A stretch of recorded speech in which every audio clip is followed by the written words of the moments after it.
Tiidu lugu. Ma elan üksi. Naisel on juba ammu uus elu, poiss on ka nüüd täiskasvanu.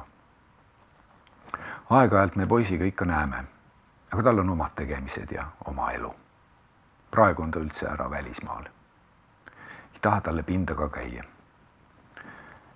Enne me elasime Haapsalus, aga siis meil firma laienes ja keegi pidi Tallinna ka tulema. Aga ma pole ikka veel ära harjunud.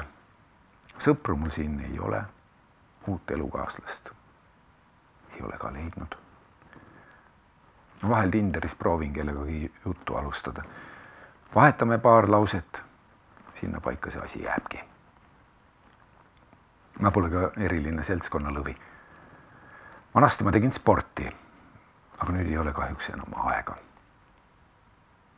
Ja ega ei ole ka eriti tahtmist. Üldse ei ole eriti tahtmist kuhugi välja minna. Eks ma olen kaalus päris kõvasti juurde võtnud. Perearst ütleb, et ma olen tugevalt ülekaaluline.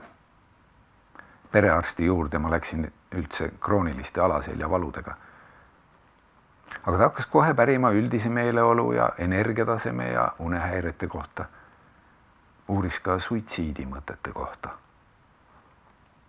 Aga ma ei hakanud talle nendest rääkima. Tegelikult olen küll mitu korda mõelnud, et peaks sellele mõttetule vegeteerimisele lõpu tegema. Siis perearst määras mulle 6-kuuse depressiooni ravi, aga ma ei usu sellesse. Võtsin neid antidepressante paar nädalat. Midagi nagu paremaks ei läinud. Ta soovitas mul minna ka psühholoogi vastuvõtule. Et isegi mingi teraapiafond pidi olema, nii et ei pea ise maksma. Aga no kuulge, ma ei ole ju mingi hull. Tegelikult ka, võõrale inimesele oma probleemidest rääkimine tundub kuidagi imelik ja ega ma ei oskakski midagi öelda, et mis mu probleem on. On palju inimesi, kellel on palju raskem.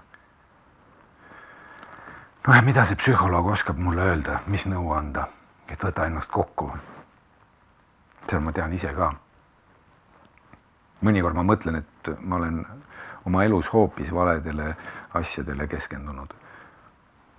Minu jaoks on alati olnud töö kõige tähtsam.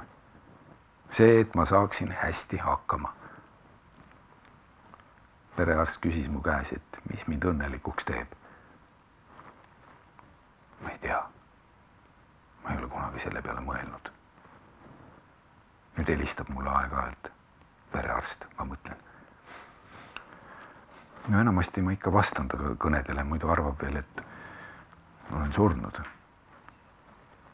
Aga vahel mulle tundub, et see ei olekski kõige hullem.